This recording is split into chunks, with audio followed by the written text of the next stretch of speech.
பார்க்க போகிறது 7ஆம் வகுப்புக்குரிய கணக்கு தீர்க்க. எடுத்துக்காட்டு 3.10 2x + 4 இஸ் இந்த இடத்துல இருக்குது. என்ன கொடுத்துருக்காங்க? <18 XOAN ஆகும் அப்படின்னு சொல்லி கொடுத்துருக்காங்க.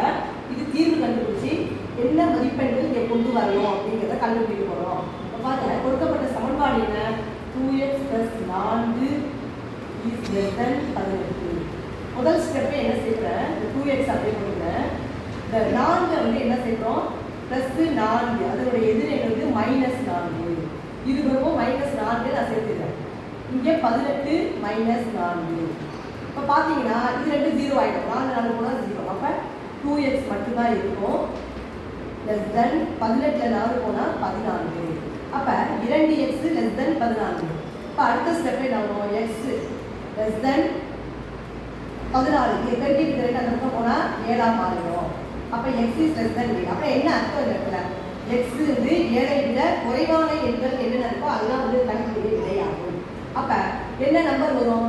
x = 1 2 3 4 5 6.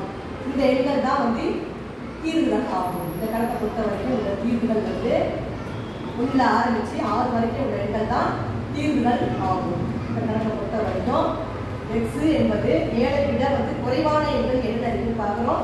அப்போ குறைவான எண்கள் 7 எண்ணுன்னு கொடுத்துருக்காங்க. x என்பது ஒரு 7 எண். அப்போ 1 2 3 4 5 6 மட்டும்தான் இந்த கணக்குடைய தீர்வுகள் ஆகும். புரிஞ்சுங்களா?